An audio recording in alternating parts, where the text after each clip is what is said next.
What is going on, guys? I got a stack of cards right here. It's not too many, but it's incredible. So I've been trying to pick up some extremely high-end stuff recently. The last few months, you've seen like the last 3 or 4 mail days. Aside from one of those, I picked up some really old stuff and really very high-end stuff for the Griffey PC. No exceptions here. And this one card right there, not the graded card, it's awesome. It's an inscription card that's just incredible. So I will go through these fairly quickly, but I want to do them justice. The only thing that's not a single pickup is this pack of Prism Baseball. I joined a bunch of group breaks, and I think this one is from Truthy. So I guess I didn't get anything.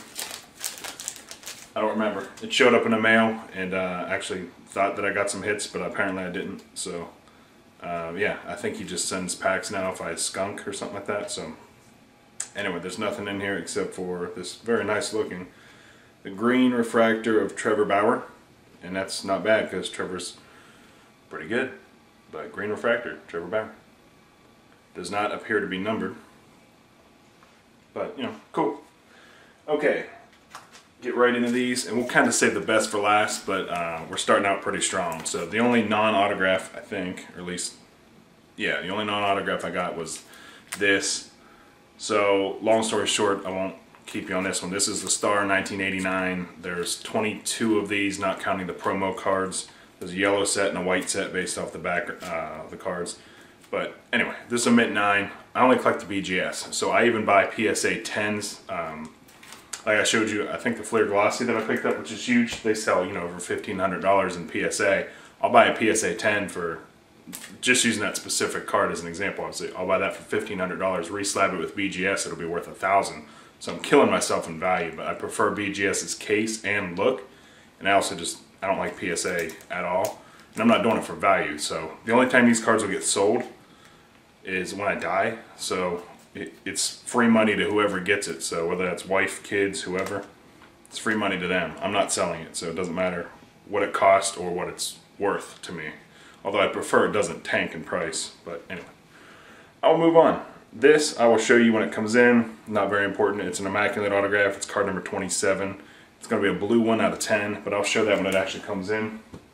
Now we get into the heart of these. And we'll start with this acetate one here. So I already have the acetate I showed months ago with the blue ink, which actually, if you have a blue ink acetate from Tier 1, the blue ink acetate set, which is like out of 30 or so roughly. There's different guys going for different, out of different numbering and stuff. This is like the copper or whatever, by the way. It's hard to see. I have my hand behind it. But Jason, Big Fish, he's doing that set with the blue. So hit him up if you have an extra or when you're trying to move and got a pretty good deal and don't want to worry about eBay fees or something like that. Hit him up. He might need it. So anyway, this is out of 25. So I don't prefer the silver ink or this copper ink or whatever it is. I definitely like the blue by far the best. It looks the nicest. There's no question about it. But if Griffey's name's on it, I want it. So that's why I bought it. Price was right too. You know, I snipe these things usually. Unless it's something that's incredible like this last card, I'll pony up the cash and go as high as I need to go if I can afford it. But on other ones, you know, if there's 30 cards, I'll put in the exact same bid for 5 straight cards until I get it at the price I think it should be. So pretty strict with that financially. It works in the long run. If I can save $10 on each card over a period of a month, you know, I might save 100, 200 bucks through a month just from being responsible. It's kind of like playing poker and folding when you need to fold. So, gotta know when to fold them. Beautiful autograph on this. Obviously that's the 5-star out of 30.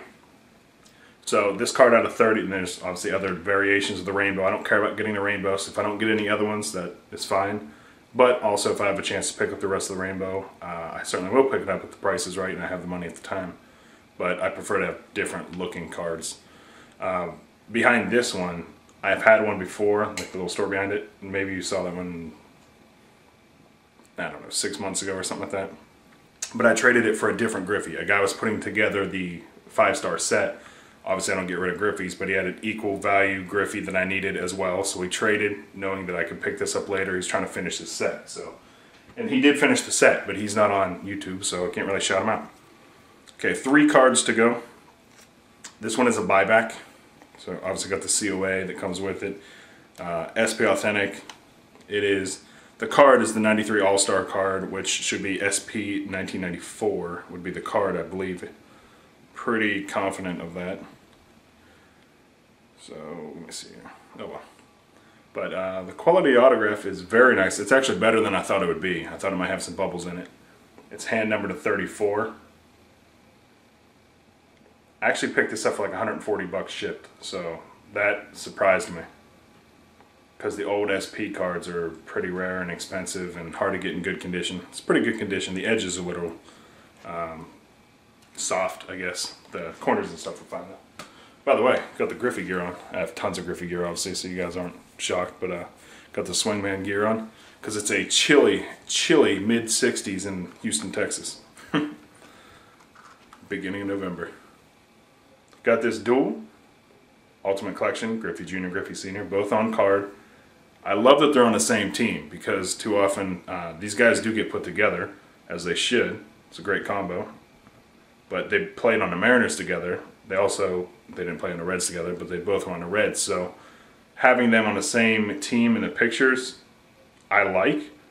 For whatever reason, I have multiple like dual patches or dual autographs of these guys where they're in different uniforms. I don't get that. They both were Mariners and both were Reds. They should match on the card.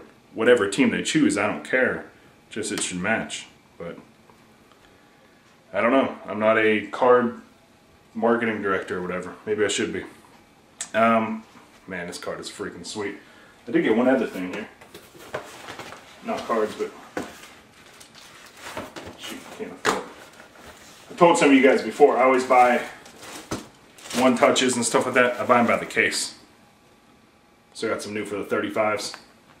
So like the buyback you just saw, that's a normal size thin card, like a 90s card or a thin stock card. Those are 35 point. I know it's upside down, but 35.1 touch, that's what those are. So I needed some of these. I have thousands of these things. Buying in bulk helps a lot, so you can buy through BCW, who I don't use, or through Ultra Pro, who I do use, and I usually buy through Ultra Pro unless I get a lower amount. If I'm only getting like 100 cases, you can just go on eBay, just search it, do your homework. You guys can save a ton of money, and I would certainly recommend that. So just trying to look out for you guys. Again, over the long haul, it saves a ton of money, so it's well worth it. This card, I'm going to play a clip. I'm going to insert the clip after I show you the card, and that's how I'm going to end this video. Just in case you don't recall it, maybe it's not fresh in your memory, maybe you weren't a Mariners or a Griffey fan, and for some of you guys, you weren't even born, which boggles my mind. But I guess it makes sense. It's been almost 20 years, which is crazy, but this is 1995, 10/8/1995 to be specific. This is the furthest Griffey ever got in his career in a playoff, so the one downside to his career, I don't think it's injuries or anything like that. There's no real negatives except for, unfortunately, he didn't win a ring. So, not winning the ring though, this is the furthest he got. He beat the Yankees, and I say he, the Mariners did. The team played incredible. Edgar Martinez was at bat. He hit, we got like a single, double, doesn't even matter. Griffey was on first base, ran from first all the way to home. Last play of the game, extra innings, 11th inning to win the series, the ALDS against the Yankees. Griffey hit 5 home runs in that 5-game series. Pretty sure 5 home runs, which I believe tied Reggie Jackson for the most home runs ever by a single player in a single series in the playoffs. Griffey killed it. He was like, you know, Madison Bumgarner, who we just saw in this playoffs, this World Series. He lit it up in the playoffs, but unfortunately was rarely in the playoffs, so that was the problem. I'm trying to think. Joey Cora was up before him. I don't know why I'm giving you guys a lesson. I'm about to play the clip. So here's the card and the clip, and I appreciate you guys watching. Please comment below. Let me know if you had a favorite card or whatever. Just interested to know what you guys like compared to, you know, me, who I hoard everything. But I think this is pretty special. So numbered out of 24. They have the Mariners picture, thank God, because this is the 2009 Ultimate where they had Mariners and Reds. Was, you know, I don't care. I think they even had, is that the White Sox here too? I think they had some White Sox cards too. It doesn't matter to me, but I mean for this, with winning run inscription, you gotta have the Mariners. I'll zoom in on that. So cool. Absolutely in love with this card. Peace, guys.